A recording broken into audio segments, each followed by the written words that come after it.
이제 다 같이 기도하심으로써 3일 기도회를 시작하도록 하겠습니다. 하나님 아버지, 예배하기가 너무나 어려운 상황이지만 그래도 우리 믿는 자들이 제일로 먼저 해야 될 일이 하나님께 예배하는 일이기에 우리가 절대로 굽히지 않고 오늘 이 밤에도 하나님께 예배를 드립니다.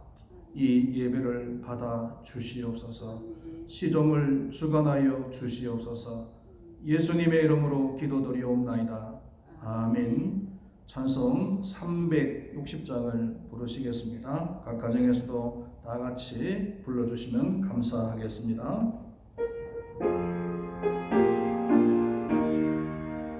횡군 나팔 소리에 주의 오령 나서니 십자가의 번개를 높이 들고 나가세 선의 삶 다스고 허의 멸류관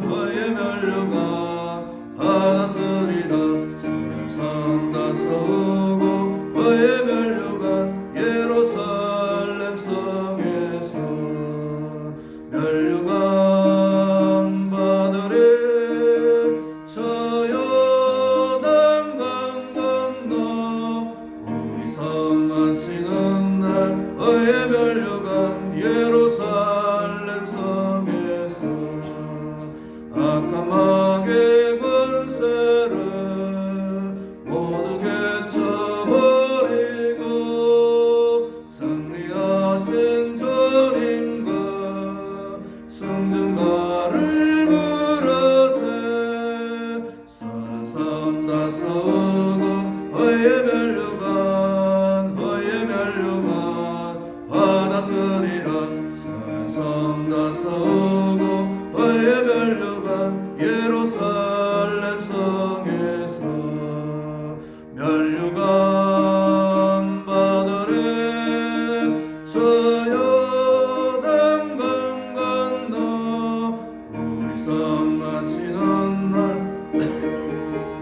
예루살렘 성에서 달려갈 길도 가고 싸움 모두 마치고 주와 함께 기쁨을 용사들아 누리세 선한 삶 다스고 허의 멸류관 받았으리라 선한 삶 다스고 허의 멸류관 예루살렘 성에서 멸류관 받으리 저 요단강 건너 우리 삶 마치는 날 허의 멸류관 예루살렘 성에서 하나님 아버지, 우리가 좋을 때도 하나님을 예배하고 하나님을 찬송하고 기도해야 되겠지만 또 어렵고 힘들고 역경 가운데서도 역시나 하나님께 찬송하고 기도하는 삶을 살아야 될 줄로 믿습니다. 이러한 예배야말로, 이러한 기도야말로 하나님께서 더욱 기뻐하시는 예배요 찬송이요 기도인 줄로 믿습니다. 오늘 밤에도 여러 가지 제약이 있음에도 불구하고 하나님 앞에 예배를 드리려고 합니다. 대면 예배를 드릴 수가 없습니다. 그래서 영상으로 비대면 예배를 하나님께 드리려고 합니다. 아시지요? 하나님, 이 예배를 받아 주시옵소서. 기뻐하여 주시옵소서. 악한 영들이 역사하지 못하도록 도와 주시옵소서.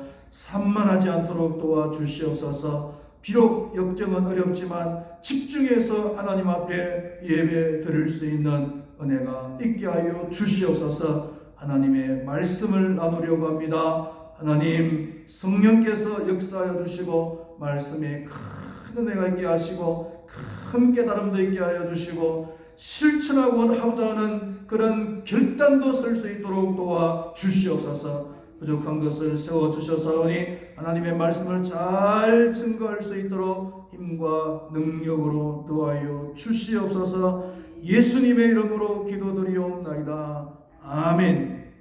하나님의 말씀을 보도록 하겠습니다. 하나님 말씀은 요한계시록 2장입니다. 2장 8절에서 11절까지 말씀입니다. 찾으셨으면 한 목소리로 다 같이 봉독을 하도록 하겠습니다. 스무나 교회의 사자에게 편지하라. 처음이며 마지막이요 죽었다가 살아나신 이가 이르시되 내가 네 환난과 궁핍을 알거니와 실상은 내가 부요한 자니라. 자칭 유대인이라 하는 자들의 비방도 알거니와 실상은 유대인이 아니요 사단의 회당이라. 너는 장차 받을 고난을 두려워하지 말라. 볼지어다 마귀가 장차 너희 가운데서 몇 사람을 옥에 던져 시험을 받게 하리니 너희가 10일 동안 환난을 받으리라. 네가 죽도록 충성하라. 그리하면 내가 생명의 관을 내게 주리라. 귀 있는 자는 성령이 교회들에게 하시는 말씀을 들을지어다. 이기는 자는 둘째 사망의 해를 받지 아니하리라. 아멘. 오늘은 봉독한 말씀을 가지고 스무나 교회라는 제목으로 말씀을 나누도록 하겠습니다. 그것이 은혜가 되면 좋겠습니다. 기독교는 고난과 필연적인 관계가 있습니다. 조금 심하게 말하면은 기독교는 고난의 종교다라고 해도 과언은 아닐 것입니다. 첫 번째로는 복음이 전해지는 현장에는 언제나 고난이 있습니다. 복음이 전해지는 것을 사탄의 세력이 거부하기 때문입니다. 두 번째로는 복음이 너무 난무한 현장에도 고난이 있습니다. 가짜가 너무 많으면 본질이 흐려지니까 하나님께서 고난을 통해서 가짜를 추려냅니다. 세 번째로 최종적으로 천국에 들어가기 전에 고난을 당해야 됩니다. 천국에는 가짜가 들어갈 수가 없습니다. 그래서 고난은 탈곡기, 키라는 뜻을 가지고 있습니다. 탈곡은 변홍사의 마지막 단계로 알곡과 죽정이를 골라내는 단계입니다. 그래서 알곡은 창고로, 죽정이는 불에 태워지는 것입니다. 성경에는 많은 모범적인 교회들이 소개되고 있습니다. 그 중에서 고난과 관련해서 가장 모범적인 신앙의 모습을 보인 교회는 스무나 교회입니다.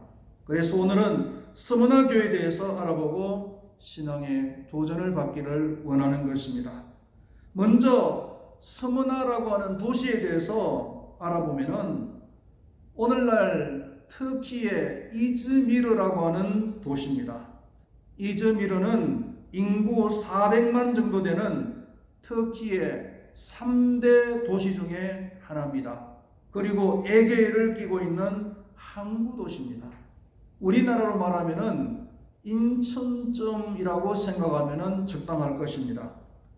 로마 시대 그 당시에도 인구가 20만이나 되는 대도시였습니다. 그리고 친로마적이어서 특히 황제 숭배의 중심지가 되었던 곳입니다. AD 23년에는 최초로 이곳에 황제 신상이 세워져 온 로마 시민들이 이곳을 찾아서 황제 숭배를 해야만 했습니다. 그래서 황제 숭배를 한 사람들에게는 증명서를 발급해 줬다고 합니다.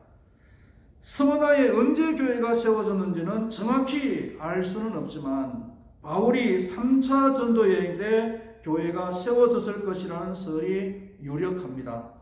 왜냐하면 사도행전 19장 10절 말씀을 보면은 에베소에 있는 두란노 서원에서 바울이 2년 동안 말씀을 가르치고 전파를 했는데 그때 아시아에 사는 자들은 유대인이나 헬라인들이 다 말씀을 들었다고 하고 있습니다. 터키는 당시 아시아에 속한 지역이었고 또한 스무나는 에베소에서 80km 정도밖에 떨어지지 않는 비교적 가까운 거리에 있었기 때문에 천하에 바울이 왔다라는 소문을 들었을 때 열심히 있는 자들은 이곳까지 와서 복음을 들었을 가능성이 많은 것입니다.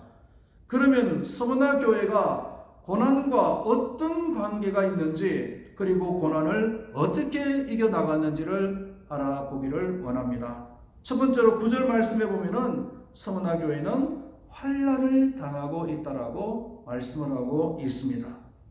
왜 서머나 교회가 특별히 환난을 많이 당했는가 하면은 서머나 도시는 황제 숭배의 중심지였기 때문입니다.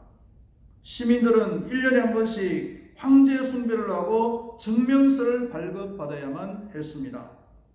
황제 숭배는 기독교 사상과는 정면으로 대치되는 것입니다. 기독교에서는 하나님 이외에 다른 어떤 신에게도 절을 하지 말라라고 가르치고 있습니다. 이것은 우상숭배요, 우상숭배를 하는 자는 결코 하나님의 나라에 들어갈 수 없다라고 말씀을 하고 있는 것입니다. 서머나 교회가 얼마나 고난을 심하게 받았는지 유명한 서머나 교회의 감독인 폴리갑의 일화를 보면은 어느 정도 알 수가 있습니다. 폴리갑은 사도 요한의 제자입니다. 그리고 서머나에서 오랫동안 감독 생활을 한 사람이었습니다. AD 155년경에 단지 황제 숭배를 거절했다는 이유 때문에 붙잡혔습니다. 그리고 사형을 당할 위기에 처해졌습니다. 로마 총독은 많은 군중들이 모인 장소에서 이렇게 말을 했습니다. 지금이라도 늦지 않으니 그리스도를 비난하고 그를 모른다 하라. 그러면 내가 맹세코 너를 놓아주겠다. 이때 폴리갑은 의인하게 대답을 합니다. 내가 86년간 그리스도를 섬겨왔는데 그분은 한 번도 나를 부인하지 않았어. 그런데 지금 내가 어떻게 그분을 모른다고 부인할 수가 있겠어? 그대는 헛수고를 하고 있어. 화가 난 총독은 그대의 운명은 내 손아귀에 있다. 그 결심을 돌이키지 않으면 화형에 처하겠다고 급박을 했습니다. 그러자 폴리갑은 그대는 1시간 정도면 꺼질 불러서 나를 위협하고 있으나 악인을 위하여 예비된 영원한 불의 심판을 모르고 있어. 뭘 주저하시오. 속히 원하는 대로 행하시오. 라고 하고는 불에 태워져서 죽임을 당하였다고 합니다. 이러한 고난을 수없이 당한 교회가 바로 서머나 교회였던 것입니다.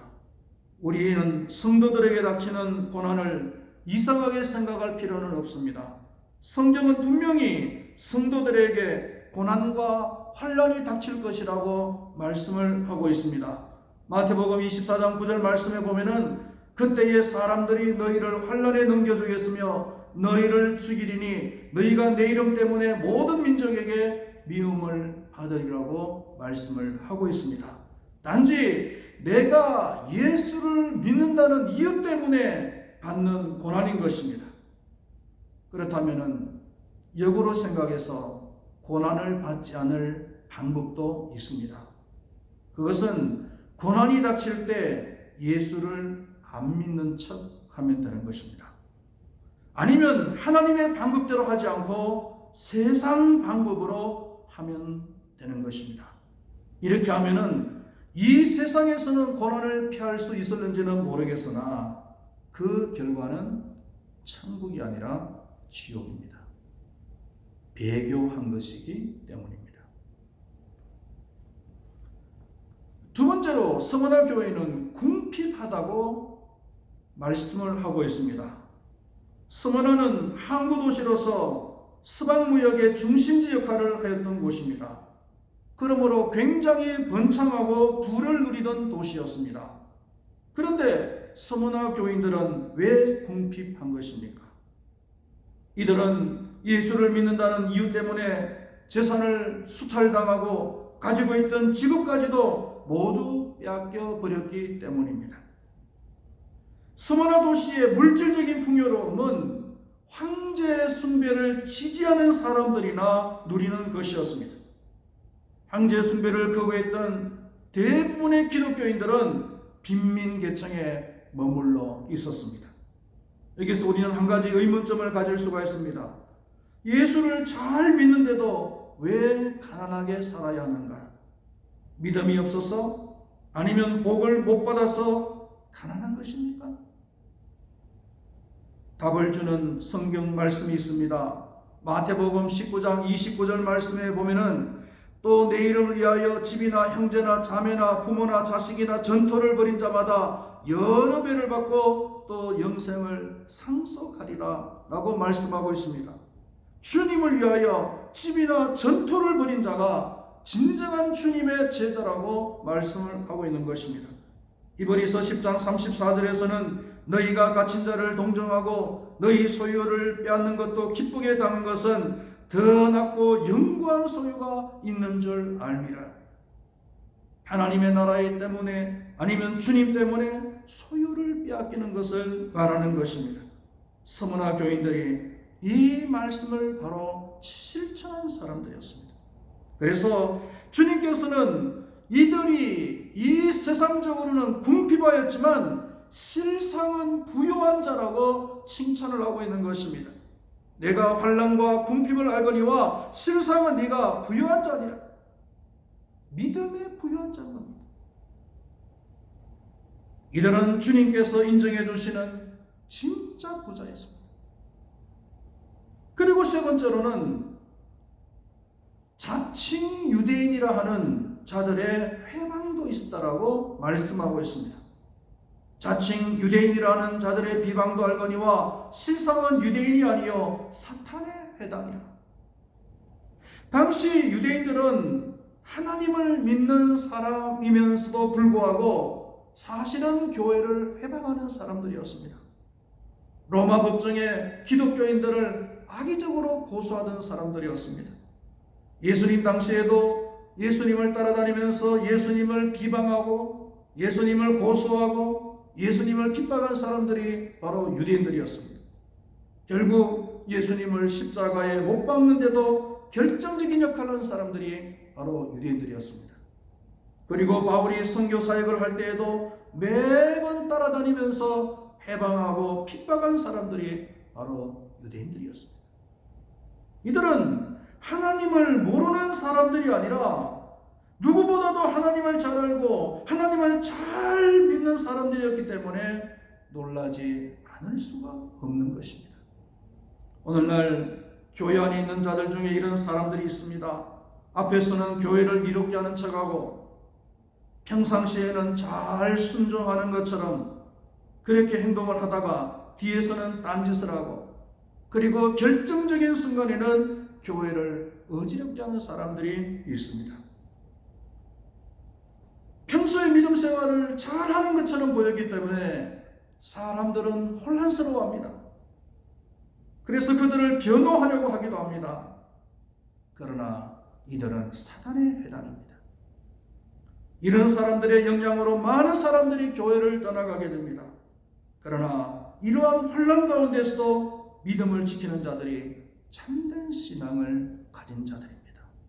서머나 교회 교인들이 그러했습니다.